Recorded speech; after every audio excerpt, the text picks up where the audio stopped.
السلام علیکم پیارے بچوں، میں آپ کی اردو کی ٹیچر مس غزالہ آفتاب ہوں۔ آج ہم آپ کو ایک نیا سبق پڑھائیں گے جس کا نام ہے حکایات سعدی۔ بچوں، سب سے پہلے ہم آپ کو شیخ سعدی کے متعلق تھوڑی سی معلومات سے آگاہ کریں گے۔ شیخ سعدی صاحب جو تھے، ان کا اصل نام شرف الدین تھا اور سعدی ان کا تخلص تھا، اور وہ ایران کے شہر شیراز میں پیدا ہوئے تھے۔ انہوں نے اپنی زندگی کا زیادہ تر حصہ جو تھا وہ سیر و تفریح میں گزارا تھا، اور اسی کے لحاظ سے انہوں نے زندگی کے جو تجربات حاصل کیے اور مشاہدات ان کو ہوئے، اس کو انہوں نے کتابی شکل دی۔ انہوں نے 2 کتابیں تحریر کی جو تھیں گلستان اور بوستان۔ شیخ سعدی کے لکھنے کا انداز جو تھا وہ نہایت سادہ تھا۔ گلستان اگرچہ نثری کتاب ہے، لیکن اس میں کئی جگہ اشعار بھی ہیں جو کتاب کا حسن دوبالا کر دیتے ہیں۔ آیات قرآنی اور احادیث نبوی کا بھی ذکر ہے۔ عمدہ انداز میں اپنی زندگی کی حقیقتوں کو بیان کیا، اور ان کا لکھا ہوا ہر ایک لفظ امر ہو گیا، اور انہی کے لکھے ہوئے الفاظوں کو انسان رہتی دنیا تک اس سے فیض حاصل کرتا رہے گا۔ چلیے اب سبق کی طرف ہم آتے ہیں۔ اہم الفاظ ہیں واویلا، جہاں دیدہ، صبر رفتار، قدر و قیمت، شیریں زبان، گرویدہ۔ واویلا مطلب شور مچانا، جہاں دیدہ دور تک سوچنے والا، دور اندیش جس نے دنیا دیکھی ہوئی ہو، صبر رفتار ہوا کی رفتار سے بھاگنے والا یعنی کہ تیزی سے، قدر و قیمت یعنی اہمیت، شیریں زبان یعنی میٹھا انداز، بولنے کا میٹھا انداز، گرویدہ جسے بہت زیادہ پسند۔ حکایت سعدی میں بیٹا یہ بچوں اس میں 3 کہانیاں آپ کی دی گئی ہیں، چھوٹی چھوٹی سی 3 کہانیاں دی گئی ہیں جو کہ نہایت سبق آموز ہیں، اور اس کو ہم پڑھنے کے بعد اپنی زندگی میں اس کی اہمیت سے ہم آگاہ ہو سکیں گے۔ کہانی کا عنوان ہے بزدل غلام۔ ایک دفعہ کا ذکر ہے، ایک بادشاہ اپنے چند درباریوں اور غلاموں کے ساتھ کشتی میں دریا کی سیر کر رہا تھا۔ موسم بڑا سہانا تھا، سب لوگ دریا کی سیر سے لطف اندوز ہو رہے تھے، مگر ایک غلام ایسا تھا جو گھبرایا ہوا تھا۔ غلام کو اس بات کا خوف تھا کہ کہیں کشتی ڈوب ہی نہ جائے۔ دراصل کشتی میں یہ اس کا پہلا سفر تھا، اس لیے اس نے رونا شروع کر دیا۔ بادشاہ کو اس کا رونا بہت ناگوار گزر رہا تھا۔ چند درباریوں نے اسے ڈانٹ ڈپٹ کر چپ کرانے کی کوشش کی، لیکن اس پر کچھ اثر نہ ہوا۔ کشتی میں ایک جہاں دیدہ اور سیانہ شخص بھی سوار تھا۔ سیانہ کہتے ہیں عقل مند انسان کو۔ اس نے بادشاہ سے کہا، حضور مجھے اجازت دیں تو میں اس غلام کا ڈر دور کر سکتا ہوں۔ بادشاہ پہلے ہی تنگ بیٹھا تھا، اس نے فوراً اجازت دے دی۔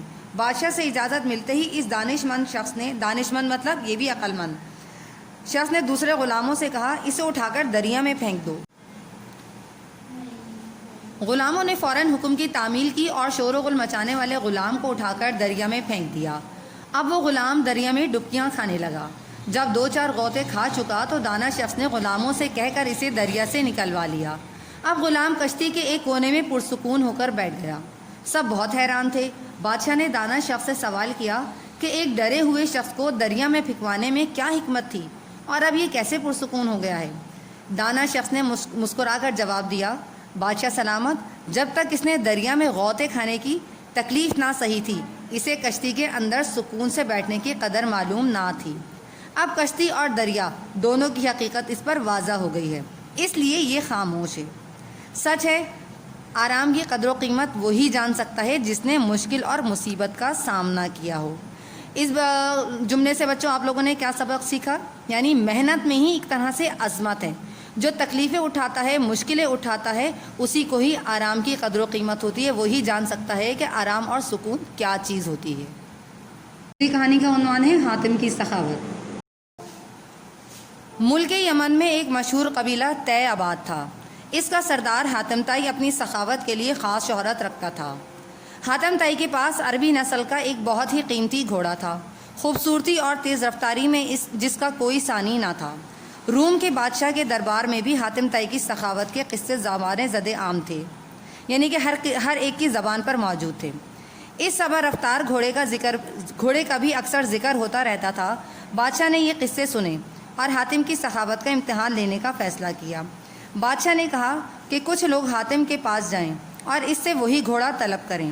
اگر وہ دے تو واقعی تعریف کا مستحق ہے، اور نہ دے تو سمجھ لیں کہ یہ ریاکاری ہے۔ ریاکاری کہتے ہیں دھوکے بازی کو۔ شاہ روم کا یہ وفد حاتم کے پاس پہنچا۔ اس وقت تک رات ہو چکی تھی اور موسلا دھار بارش بھی ہو رہی تھی۔ ایسے دشوار موسم میں اتنے مہمانوں کا قیام و طعام قیام اور طعام کا مطلب ہوتا ہے، قیام کا مطلب ٹھہرنا ہے اور طعام مطلب کھانے پینے کا بندوبست ہے۔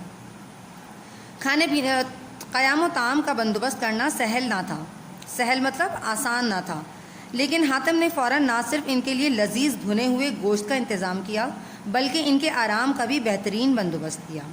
صبح ہوئی تو وفد نے اپنے آنے کا مقصد بیان کیا اور حاتم سے اس کا عزیز گھوڑا طلب کیا۔ حاتم نے ان کی بات سنی اور افسوس سے ہاتھ ملتے ہوئے کہنے لگا، اگر آپ وہ گھوڑا ہی لینے آئے تھے تو رات ہی کو بتا دیتے۔ جس وقت آپ لوگ آئے تو موسم بہت خراب تھا، میرے پاس اس وقت آپ کو کھلانے کے لیے کچھ نہ تھا، اس لیے میں نے اپنا پیارا گھوڑا آپ لوگوں کے لیے ذبح کر دیا۔ آپ بھوکے رہتے، یہ بات مجھے ہرگز گوارا نہ تھی۔ رومی وفد حاتم کی دریا دلی دیکھ کر حیران رہ گیا۔ وفد نے واپس جا کر حاتم طائی کی سخاوت کا یہ قصہ بادشاہ کو سنایا۔ بادشاہ بھی یہ سن کر بے حد متاثر ہوا۔ اس نے مان لیا کہ حاتم طائی واقعی تعریف کا حقدار ہے۔ سچ ہے کہ کھرے انسان کی مثال سونے کی مانند ہوتی ہے، جب بھی اسے پرکھا جاتا ہے اس کی قدر و قیمت میں اضافہ ہی ہوتا ہے۔ اور تیسری ہے شہد فروش۔ شہد فروش مطلب شہد بیچنے والے۔ کہتے ہیں کہ ایک شخص شہد کا کاروبار کرتا تھا۔ وہ اپنی شیریں زبانی کی وجہ سے لوگوں میں ہر دل عزیز تھا۔ شیریں زبانی میں آپ کو پہلے بتا چکی ہوں، میٹھی زبان یعنی کہ اپنی خوش اخلاقی کی وجہ سے، اچھے اخلاق کی وجہ سے لوگ اس کے گرویدہ تھے۔ اس کی دکان پر ہر وقت گاہکوں کا جمگھٹا لگا رہتا تھا اور اس کا سارا سودا ہاتھوں ہاتھ بک جاتا تھا۔ اس وجہ سے بہت سے لوگ اس سے حسد کرنے لگے تھے۔ وہ چاہتے تھے کہ کسی طرح اسے نقصان پہنچائیں اور اس کی قدر و منزلت میں کمی آ جائے، یعنی کہ لوگوں کی نظروں میں وہ گر جائے۔ انہوں نے ایسی سازش کی کہ شہد فروش کی خوش کلامی اور خوش اخلاقی سخت غصے اور بد کلامی میں بدل گئی۔ اس نے ہر ایک سے لڑنا جھگڑنا شروع کر دیا۔ اس کے گاہک اس سے دور ہوتے چلے گئے۔ آخرکار اس کا کاروبار ٹھپ ہو گیا، مطلب بالکل بند ہو گیا، ختم ہو گیا، وہ برباد ہو گیا۔ وہی دکان جہاں گاہکوں کا تانتا بندھا رہتا تھا، یعنی کہ جمگھٹا رہتا تھا، وہاں ہو کا عالم تھا۔ ہو کا عالم مطلب سناٹا چھا گیا تھا۔ نوبت فاقوں تک پہنچ گئی تھی۔ شہد فروش اس صورتحال سے پریشان ہو گیا۔ ایک دن اس نے افسردگی کے عالم میں اپنی بیوی سے کہا، افسردگی یعنی کہ افسوس کے عالم میں رنج زدہ ہو کے، نہ جانے خدا مجھ سے کیوں ناراض ہے، سارا دن گاہکوں کو ان کا انتظار کرتا رہتا ہوں مگر یہ ایک تولہ شہد بھی نہیں بک پاتا۔ بیوی نے اس کی بات سن کر کہا، خدا تو آج بھی ہمیشہ کی طرح مہربان ہے، تبدیلی تمہارے طرز عمل میں آئی ہے۔ پہلے لوگ تمہاری میٹھی زبان اور اچھے اخلاق کی وجہ سے تم سے شہد خریدتے تھے، مگر اب تمہاری بد کلامی اور ترش گوئی کی وجہ سے، ترش گوئی مطلب تمہاری سخت الفاظ کی وجہ سے، انہیں تمہارا شہد بھی کڑوا لگتا ہے۔ شیخ سعدی رحمۃ اللہ علیہ نے اس حکایت میں تجارت کا ایک اصول بتایا ہے کہ حسن اخلاق سے گاہک آپ کے گرویدہ ہو جاتے ہیں اور بد اخلاقی سے اچھا بھلا چلتا ہوا کاروبار بھی بند ہو جاتا ہے۔ یہی اصول آپ کی پوری زندگی پر بھی لاگو ہوتا ہے۔ اچھے اخلاق کے مالک انسان کے سب دوست بن جاتے ہیں، جبکہ بد اخلاق سے اپنے اور پرائے سب کنارہ کر لیتے ہیں۔ مطلب یہ کہ آپ کو ہمیشہ اپنا جو مزاج ہے اس میں خوش اخلاقی کا عنصر شامل کرنا چاہیے۔ جب تک آپ خوش اخلاقی سے لوگوں سے پیش آتے رہیں گے تو آپ لوگوں کے پسندیدہ رہیں گے، لوگ آپ کے گرویدہ ہو جائیں گے۔ لیکن جہاں آپ نے بد زبانی اختیار کی تو لوگ آپ کو ناپسند کرنے لگیں گے اور آپ کے خلاف ہو جائیں گے۔ ہمارا فرسٹ ٹرم کا سلیبس مکمل ہو چکا ہے۔